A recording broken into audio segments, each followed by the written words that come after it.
My name is Naomi Plata, and this is my analysis for case study number 3, Sony hacks. From 2008 to 2023, Sony faced a series of at least 7 major cyber attacks, the most significant one in 2014 when a cyber group, Guardians of Peace, hacked into Sony Pictures Entertainment, which was in direct response to Sony's film The Interview, which portrayed the assassination of North Korea leader Kim Jong-un. The cyber attacks brought to light major issues within Sony, such as the theft of confidential data, inadequate cybersecurity measures, and how corporate actions can escalate to geopolitical tensions. The core reason these problems existed was because Sony underestimated the severity of cyber threats and didn't implement strong security protocols to protect against sophisticated attacks. The consequences were significant. Sony suffered financial losses, their reputation was damaged, and it sparked industry-wide concerns about cybersecurity.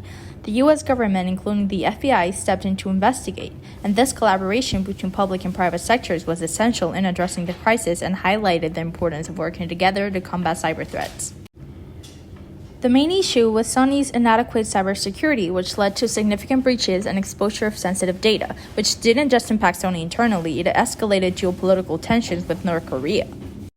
Why is this important? Well, the Sony hacks revealed that even major corporations are vulnerable to cyber attacks, especially from state-sponsored actors, and it highlighted serious threats to national security, corporate integrity, and freedom of expression.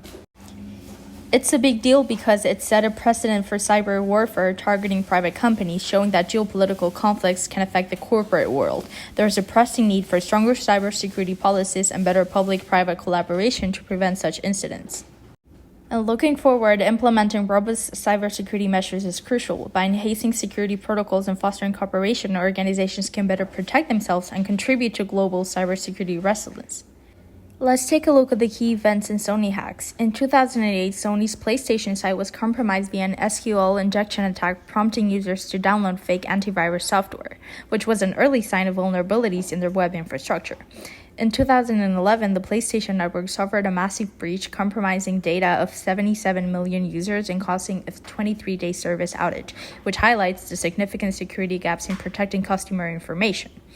In 2011 also, Sony Online Entertainment was hacked, affecting 25 million accounts and exposing personal and financial data. A consecutive breach underscored the need for stronger security measures.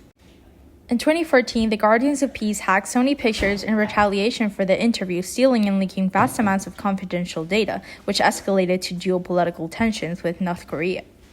In 2017, hacker group RMI breached Sony's PlayStation social media accounts, indicating ongoing challenges in securing digital platforms. In 2021, a Sony Life employee embezzled $154 million, but the funds were recovered by the FBI assistance, which show improvements in incident response and collaboration with law enforcement. In 2023, Sony investigated alleged new hacks and notified employees of a data breach related to the movie V8 attacks, demonstrating that cyber threats continue to evolve. A timeline allows us to critically analyze not just isolated events, but the overarching trajectory of Sony's cybersecurity posture. These Sony hacks reveal a pattern of insufficient cybersecurity preparedness and a reactive rather than proactive approach to emerging threats.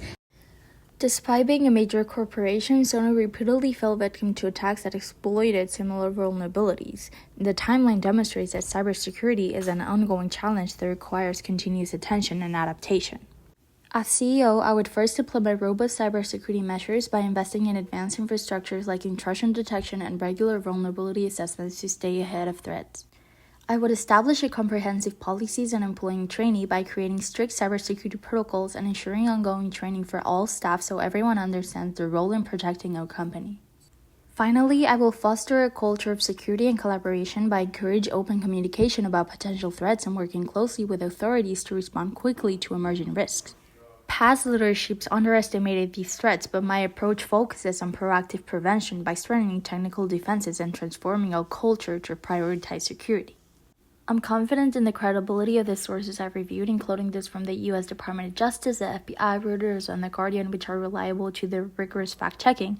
However, there are some information gaps, mainly due to Sony's silence. No official statements or detailed reports from them are available.